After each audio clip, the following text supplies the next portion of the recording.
How many of you like to public speak? Well, I know what you're thinking, another public speaker. I personally find a lot of public speakers are archaic.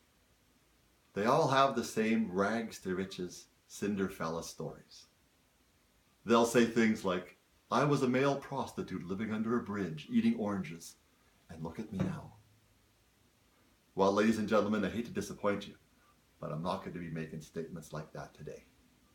Instead, I'll show you how you can research and deliver a wow business presentation. Now, I've been doing presentations now for over 20 years. For the first 10 years, it was basically an infomercial. Not as cheesy as those late night infomercials. You know, the ones with the high energy and the bad mustaches. But it was still an infomercial. Now, whenever I do a presentation, I will either get a sale every time or someone will come up to me and say, that was the best presentation I have ever heard in my entire life on that subject. Do you want to know the secret of delivering a wow presentation? One word. A one-word secret I'm going to share with you that'll knock their socks off every time. Do you want to know what it is? It's history. People love history. Anyone here watch the History Channel? Have you gone on Ancestry.com?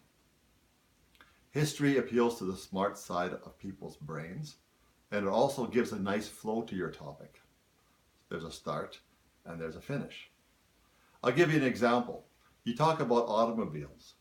You can go from the push start to the crank start to where it is today. You could take them on a historical journey from the cars like the Model T to the 50s, the big boats. You take them through the convertible stage and then the muscle cars. Then you talk about what's popular today. That is, if you have to give a presentation on automobiles. Let's take something as boring as flooring, what we're standing on. You could talk about hardwood floor, how that was popular. Then it went to carpet, and then it went to shag carpet. Do you remember shag carpet? Yeah, pretty cool era. Then it went back to regular carpet, then laminate, and then hardwood flooring is making a comeback. So you see what happens. It has a nice historical flow to it. How do you get that information? I'll give you some pointers. Like with any speech preparer, I always go to Wikipedia. Wikipedia is very good because it gives verified news sources in an historical context. It'll start at the beginning. There's footnotes so you can read the historical document in its entirety, in its original form. And everything is fact-checked for accuracy. Now, when I'm done that, I will hit the New York Times website. New York Times has a website and there's a search engine on it. I was doing research on cemeteries and I hit the word cemetery and over 1,200 articles came up. I hit the website of National Geographic on cemeteries. I got information about cemeteries in Paris. I hit Slate, which is an online magazine. I got information about cemeteries in Greece. So it's great to do research, but you have to go beyond Bing and Google and Yahoo. You hit these specialty websites. One of the best forms of getting information is trade magazines. I call it micro-targeting. So if I hit cemetery trade magazines, funeral trade magazines, monument trade magazines, and that way I was able to get information that was found nowhere else on any search engine. So the more I researched, the luckier I got. Now that you have all that information, how do you format it? Well, I take them on historical timeline. I'll talk about burials in Europe. So when I was doing a presentation about cemeteries, I talked about cemeteries in Europe. And I talked about how cemeteries years ago were just basically a church and a cemetery beside it. And then in the 18th century, they started digging up bodies in the municipal cemeteries and reusing them. And now cremation's popular. So I took them on a timeline. And I took them on trips to individual countries. I said, does anyone know how burial practices occur in Greece? And a couple hands went up. Has anyone been to Sweden? I talked about burial practices in Sweden. So I talked about burial practices in France as well as England. I had everyone sitting on the edge of their chairs and lots of interaction. Also, I talked about famous grave sites, such as Jim Morrison's, which is in Paris, France. I talked about Vincent van Gogh's. I talked about William Shakespeare's gravesite. Then I took it across the Atlantic and I talked about the U.S., history of cemeteries in the United States, when they first were church-run cemeteries, to municipal cemeteries, to commercial cemeteries.